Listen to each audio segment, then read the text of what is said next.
Greetings, folks, and welcome back to another quick wet shaving tip, trick, and hack with your pal Douglas Smythe from PhoenixShaving.com. How's everyone doing today? I'm doing awesome. Awesome because I have a really cool tip, trick, and hack that I think you're going to get a lot out of. In the past, on many a podcast, you've heard me bring up how I completely lose myself in hardware stores. I find them a great place to think, very relaxing. And this tutorial will demonstrate to you or show you the fruits that of that thought. This is what I call the coupling travel brush, or the coupler for short. This is not only a travel brush, it can use multi knots, so you can mix it up as you go, or as you want to go, wherever you go. The coupler travel brush. So what do we have here? We have an ordinary electrical metallic tube rain tight coupler, or coupling. You can also use compression coupling too. This is 1 inch. This is a 26 millimeter knot, and so it can go from this to this. And let me demonstrate how. So, as you can see,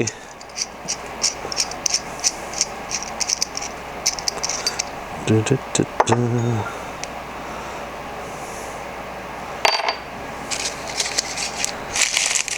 piece of paper. You can use anything that you can wrap this in. Simply wrap the knot, put it right through here. Boom. And this screws on like so.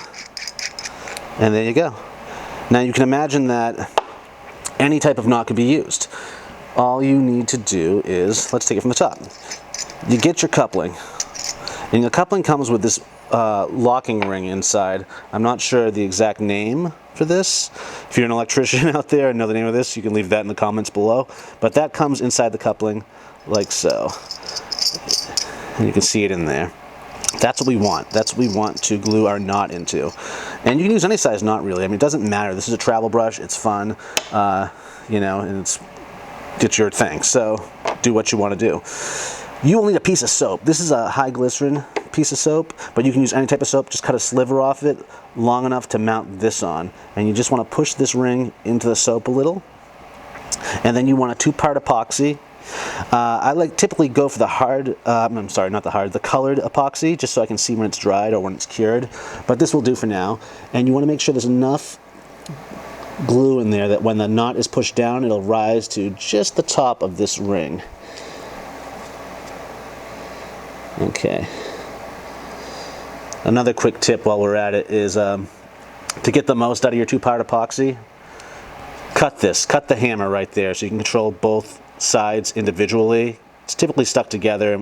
Often there's air pockets in here and you won't get an even blend of both parts, which is not good when you're mixing glue for mounting knots. So now we're mixing that up. Also, you'll notice on one side of this locking ring, right here, there's slits in it. You can tape that up. You can put some tape on the outside of here that you can peel off after the glue is dried. But you just want to make sure this is glued. This is blended really well, so the glue cures. Okay, so the glue, looking at the level in there, it's about a little less than half up the side of the ring.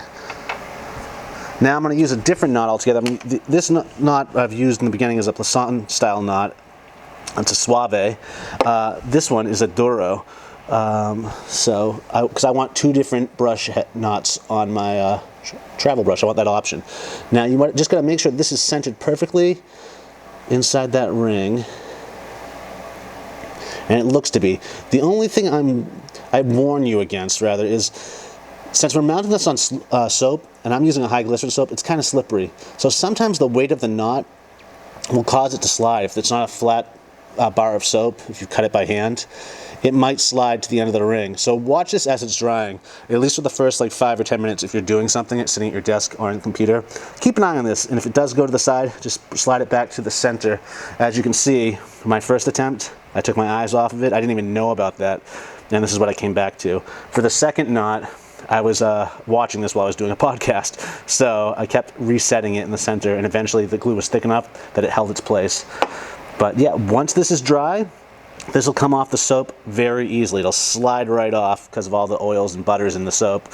So yeah, and it'll look like this, but centered. So imagine all the possibilities for different knot styles that you can have on your travel coupler, or the coupler. So let's once again demonstrate how to get that in the ring. So to put this inside the ring, you just wrap the knot, and you can use any type of material, wax paper, a plastic bag, a pamphlet if you're in a hotel room. And I just twist up the top like that. Not that I'm twisting up the knot, but just the top of the paper, just so it fits in there easily. This slides over it, and you can just pull it right through, boom. And then screws on just like that. And there you go. And now if you're getting ready to hit the road, another great thing about using this as a travel brush, or synthetic, is you don't have to really worry about drying it. It's not going to rot. It's not going to get moldy. It's synthetic, so it travels really well. Also, why you might want to use this just at home as well as your daily driver is it's metal, so it conducts heat, or it holds or retains heat. So if you're using a brush scuttle, you might want to use this brush as well, because it's metal and will keep your lather, oddly enough, aid in keeping your lather warmer if you're a face lather in between passes. So, oops, I'm doing it the wrong way.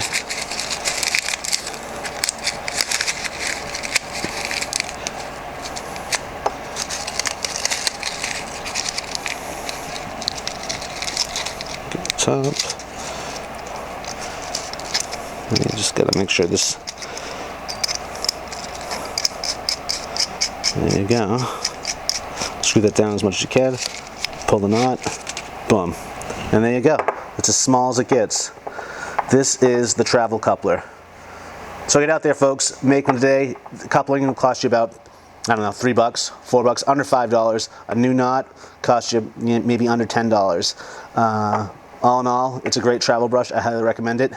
So get out there and make me proud. Until next time, folks, this has been another quick wet shaving tip, trick, and hack from your pal Douglas Smythe at phoenixshaving.com. If you have not done so already, I highly recommend that you subscribe and not miss out on another future epic quick wet shaving tip, trick, and hack. Also, if you can give us a like, that is, if you've enjoyed this hack, that would be awesome. Until next time, folks, shave on!